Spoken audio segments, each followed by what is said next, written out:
Selamünaleyküm, hamınıza xoş gördük. Nətər siyahsız ümidvaram. Mən də vəziyyət zordur, şükür Allaha. Bu videoya gəlmişsizlər, bizə minnətdaram. Ona görə keçirik videoda kanala tez abunə olub bildirimləri aktivləşdirsəz, bir də videonu bəyənsəz sevinərəm. TikTok səhifəmiz də var, bəli. Elinə bu səhifəni yazsaz bunu. Yəni gələcək TikTok səhifəmizdə orada da aktiv şəkil və yaxud özümün danışdığı videoları göndərirəm. Düzdür, ən çox şəkillər tuturam ona. Dünya Kubokundan danışacağıq bəli bu gündə və Dünya Kubokunda nələr baş verdi, nələr oldu. İlk öncə keçid etmək istəyərəm. Finala mərhələsinə bilet qazanmağa çalışan olacaq klublar.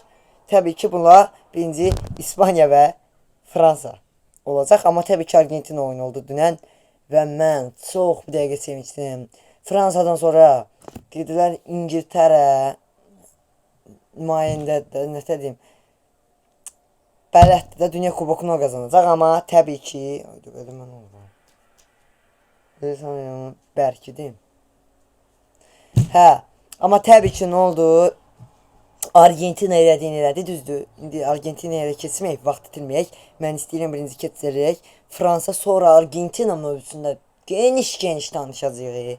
Geniş. Elə yenə təkrar edirəm. Abunə olursunuz, videonu bəyənib bildirimləri də aktivləşdirsəz, mən olaram çox xoşbəxt bir insan. Bəli, Fransa və İspaniya oyunu 23:00-da başlamışdı. Və bu oyunda da sarı vərəqələr oldu. İlk öncə yaxınlaşmaları qeyd eləmək istəyirəm uşaqlar. Fransadan təbii ki, Fransa bombardier klubları idi, amma həqiqətən də Fransanın burada səhvlərində də danışacağıq. Çünki Fransa 2-0 İspaniyaya məğlub oldu və mən bunu gözləməzdim. Sözün açığı o qədər də yox. Amma yenə də İspaniya yolundan Argentina klubunu tuturam və tərəfdaşıyım. İspaniyanın səbəbi də budur, Argentinanın da səbəbi budur. Başa düşənlər başa düşdü. 12, 15, 35, 45 plus 2, 54, 63, 64, 66, 87 və bu yaxınlaşmalar olmuşdu. Bir də sarı vərəqələr alınmışdı.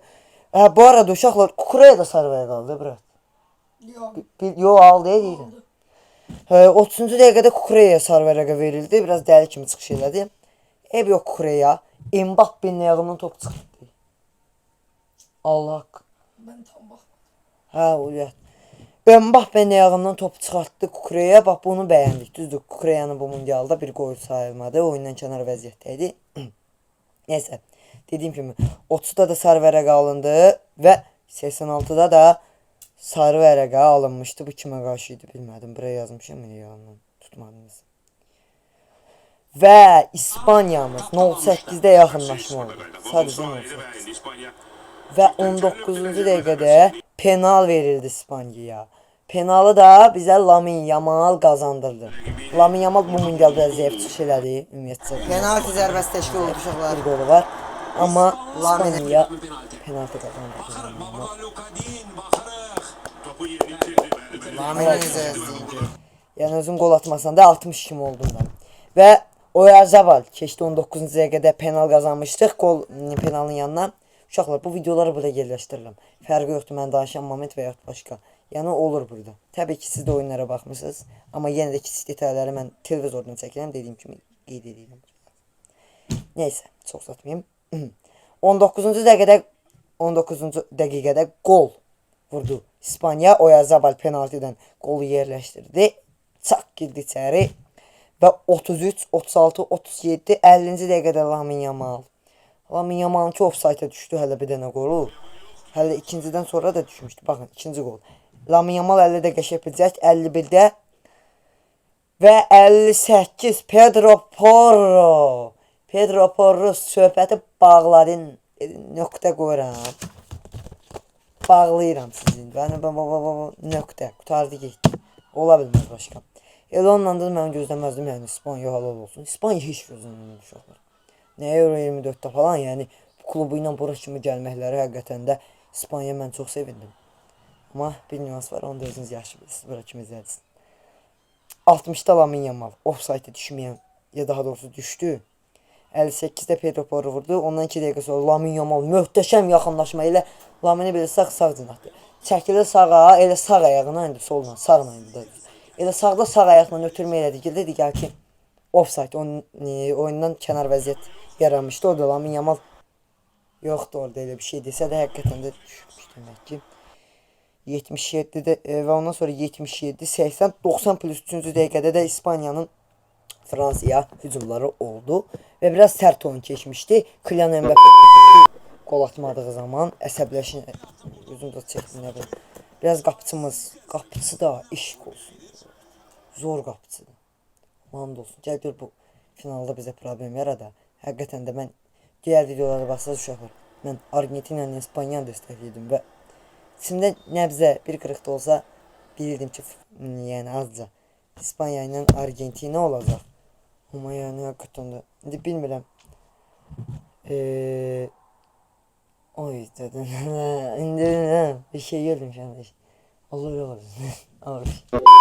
Hə, İngiltərə nəysə. Harda qalmışdım? Onun səsinizi alın, baş bloqlandı. Tərəfsiz qalacağım, üzr istəyirəm bayaq yaşananlara görə. Tərəfsiz qaldım. Nə bildim. Amma İspaniya Portuqaliyanı məğlub eləyəndə ən azından gözəl bir ehtimal var idi, bəli. Gözəl bir ehtimal var idi əlbəttə ki. Və Fransanın əsas problemi nə idi?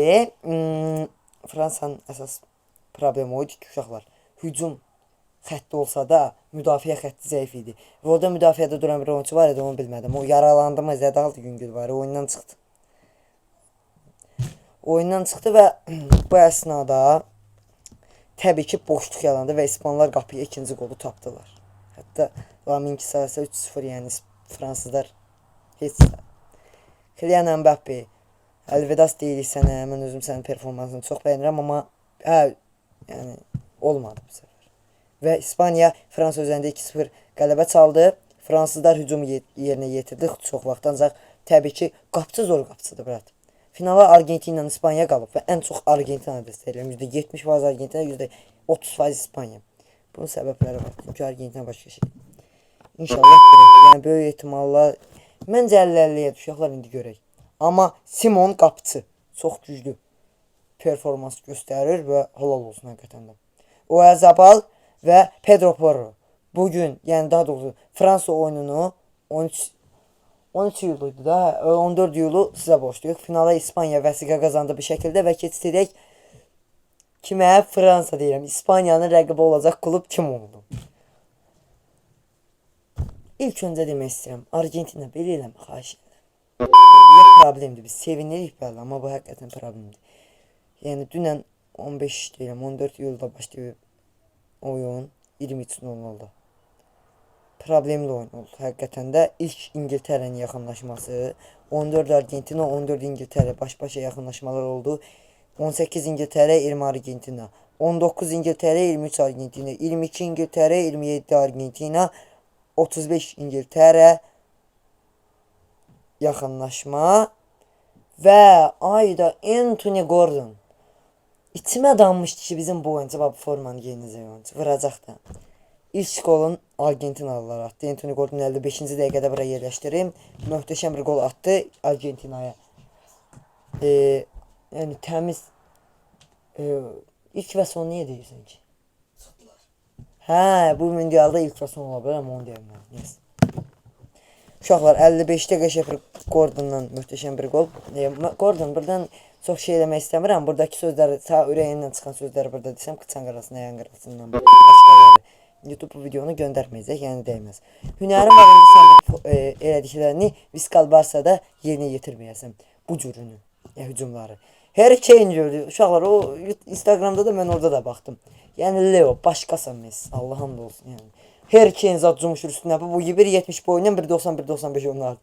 Şaqqa şok keçir onları və məhsuldar oyuncu olduğunu sübut edir 10 asisti ilə Dünya Kubokunda. Leo Messi özü qol atmasa da vurun deyir ha. Və nə bilim 37-ci dəqiqədə bizdən yaxınlaşma olub. Elə biləm qol idi, çarıxmışam. Enzo'dan gözəl bir yaxınlaşma oldu, amma xeyirsiz oldu. Allah'ın olsun uşaqlar, elə pis oldum. Argentina oyununda, yəni mən çox tuturam. Düşündüm ki, artıq gedəcəyik. Və bu oyunda da sarı vərəqələr oldu. 30 dəqiqə, 36-da bilmədim, deyən sarı vərəqə olmadı. Sonra sarı vərəq oldu. Martinez də sarı vərəq oldu. İlk yarı 0-0 bitmişdi. Ancaq ikinci yarıda dediyim kimi Anthony Gordon zərbəsi ilə 55-ci dəqiqədə gol oldu. Sarı vərəqə bizim oyuncuya 51-ci dəqiqədə Romero'ya və 90+3-cü dəqiqədə Depayla sarı vərəq verildi. Ümumiyyətcə 1-2-3 oyundu ki, həqiqətən də verilir sarı vərəqələr. Və Argentinanın yaxınlaşması uşaqlar İngiltərə Antoninin qolundan sonra. İnşallah Barsada da belə olacaq. Yenə deyirəm. Antoninin qolundan sonra, yəni baş məşqçisi İngiltərənin bu böyük bir şey. Güclü baş məşqçilər top 4 top 3 deyil. Elə bil bundan kifayətlənmək istədilər və çox çıxarışlar oldu. Enzonun elə çox çıxarışlardan sonra biz baskını artırmışdıq axı bir qoldan sonra. Orada çox fasiləsi oldu. 55-ci dəqiqə idi səhv eləmirəmsə. Uşaq 75 idi səhv eləmirəmsə. Bəli. Argentina 46, 48, 60, 68-də yaxınlaşmalar oldu. Bunlar əlavədə nəsil olaraq və istədi neynəsin? İngilislər artıq oyuncu dəyişikliyi elədi və oyuncuları hücuma meyilli yox, müdafiə meyilli oyunculara oyuna saldı İngiltərə. Və düşündük ki, bu bir qolundan da biz kifayətlənək artıq elə bir bəs eləyər qol. Amma siz, yəni Maradona, Allah'ın Argentina olmasaydı Maradona gəldi 3 kork vurdu da. Yəni Messi sən də danın qələt edir. 86'da Enzo Fernandez. Lionel Messi'nin məhsuldar ötürməsi sayəsində Lionel Messi'nin özü qol vurması da. Messi neynədi? İngilislər müdafiəni gücləndirdilər. Ancaq bu Argentinaya yəni sığmaz. Siz gördünüz ki, 55-ci dəqiqədəki qoldan sonra, hələ 2-ci dəqiqədən sonra Argentina hücum atdı uşaqlar. Argentina hücum atdı və Messi elədi. Sağ cinaha çəkilib orada gözləyirdi. Top Leo'ya gəldi. Neçə dəfə ötürülmədə başarısız oldu. Bunun da səbəbi nədir? Allah qurban olduğum verib onlara uzun boyları. Çıxardır, başı ilə çıxardır, ayağı ilə çıxardır. Nə bilim çıxardır. Nə çıxardır. Buralara səs qoymaq lazımdır ki, bu getməsin. Nə bilim valla.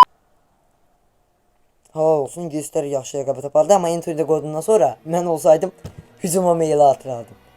Hücuma meyil. Siz artıq müdafiəni qorudunuz. Dediniz ki, Argentina'da gol çəkək. Gördükcə daha da sıxlaşır. Saldı oynaya. 1-2-3 çıxardıqdan sonra Leo Messi elədiyini elədi. Çəkildi öz sağ cinahına. Top gələndə ötürmə elədi. Bu səfər 86-cı dəqiqədə Enzo Fernandez möhtəşəm bir qol vurdu. Dəli oldu, hamı sevindi Allah'ın üçün. Elə sevindim ekran qarşısında. O səslər düşəcək. Hələ axırıncı qol demirəm. O videonu da bura yerləşdirim. Enzo Fernandez 86-cı dəqiqədə hesabı bərabərləşdirdi və mənim 86-cı dəqiqədə ümidim ölmüşdü ki, top Messi'nin ayağının ötürməsi ilə yenə xeyrini tapdı və Leo Messi 2 məhsuldar ötürmənin də böyük oldu daha doğrusu, belə deyək. Nə oldu? Martinez 90+1-ci dəqiqədə yenə Lionel Messi'nin ötürməsi və tak bir dənə gol və 2-1 hesabı. Sonra nə oldu? İngilislər hücuma keçdilər. Hücuma keçdilər, Argentinalara çıxartdı, korner verildi, çıxartdıq, dirəşdik, oyuncularla dava.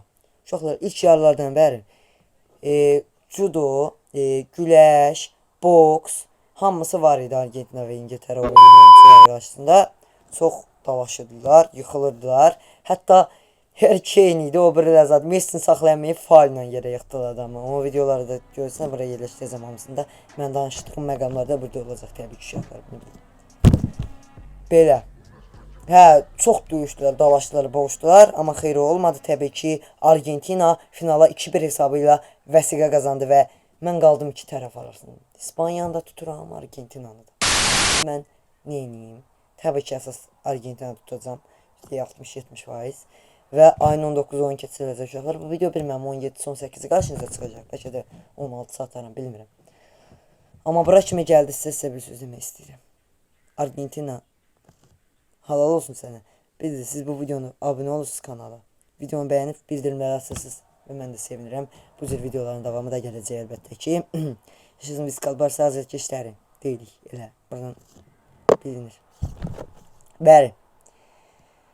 İngilislər hücuma nə qədər meyil artırsa da artıq müdafiə meyilli oyuncular vasitəsilə işin olmadı. Hətta Jude Bellingham oldu. O videonu da yerləşdirim burada. Messi'yə nəsə deyir, bilir. Messi də nəsə danışır. O videolarda bura yerləşdirəcəm uşaqlar. Oyundan sonra da davalar keçirilib. Argentinalılar azıq verib. İngilislərlə danışır. Hətta deyirlər düz beyin eşirlər var. Bu balaca narıncı başı. Bizim Argentinalı bilən nə bilir. Final. Buna rəğmən Argentina göstərdi ki, comeback eləyə bilərik. Və ingilislərin baş məşqçinin əsas problemi də oldu ki, hücuma yox, müdafiəyə meyilli çəkildilər, Argentinalı bildilər. Və baş məşqçi ilə sevindi. Həqiqətən Argentina klubu sizə demiş, tahammüllərin ötəsində bir klub. Və Dünya Kubokunda mən sizi çox dəstəkləyirəm Argentina. Leo Messi inşallah ikinci Dünya Kubokunu qazanar və Leo Messi Dünya Kubokunu götürsə çox rekorlar qırdı bilirsiniz. Artıq asist üzrə falan qol falan anti-rekorları da var Leo Messi'nin. Ballon d'Or'a əsas namizəd olacaq. Xviça Kvaratskhelia PSG-nin oyuncusu ola bilərdi. O da çempionatdan Dünya Kubokuna gələ bilmədi. Gürcüstan milləti bəlkə gəlsə ehtimal var idi, ancaq Messi elədikləri Çempionat Liqasını keçdi etdi. Və Leo Messi qızıl topu ala bilər. Ballon d'Or'da qısaca. Qazana bilər. İnşallah da elə də olar və 9-cu Ballon d'Or'dan tarixin ən güclüsünə bir addım daha yaxınlaşıb onsuz da oradadır. Tarixin ən güclüsünü çətinləşdirə bilər bunu keçmək. Adam keçmək olmur. Nəysə Leo Messi böyüksən, əfsanəsən. Heç bu danılmaz. Bunu futboldan bilənlər bilir. Mən TikTok'da videolar atanda görürəm, qarşıma çıxır. Hamısında cavabı verirəm az da çox da olsa. Messi haterları gəlib yazırlar Messi. Futboldan əsas başı çıxan görər kim nədir. Ronaldo əlbəttə ki böyük oyuncudur. Mənim Ronaldoya hörmətim var ya, amma son elədikləri Ronaldo yaraşmır brat. Ronaldo yaraşmır ki. Deyirlər ki Messi ayağını vurub belə yıxıb oyuncunu. Stati bildik. O mövzular dönürdü. Bəs niyə Cristiano Ronaldo Gürcüstan oyunundan əvvəl birə-birə dirsəyi ilə oyuncunu üzr istəyirəm zədələmişdi. Ona hakim 3 oyunluq cəza verdi. Bir oyundan çıxdı, 2 oyun dalbadal girdi. Niyə? Niyə onu da demirsiniz? Özə Leon'un ki elədiyi elə belə. Yəni haterlar siz susmaq yaraşıdır. Argentina finaldadır və İspanya ilə oyun oynanacaq. Uğurlar Argentina, uğurlar İspanya. İkinizin də azərkeşiyəm. Uğurlarınız bol olsun. Siz də bura kimi gəldinizsə videona abunə olsanız və kanala abunə olub videonu bəyənsəz, TikTok hesabımıza da keçid etsəz sevinərəm uşaqlar. Bugünlük də bu qədər deyək. 17 dəqiqə bir yaqın ki bəs eləyər. YouTube videonun kalitəsini öldürür, canı sağ olsun. Sağ olun, salamat qalın. Yaşasın futbol həvəskarı, həvəskarları. Azərbaycan istəyir. Hamınıza sağ olun.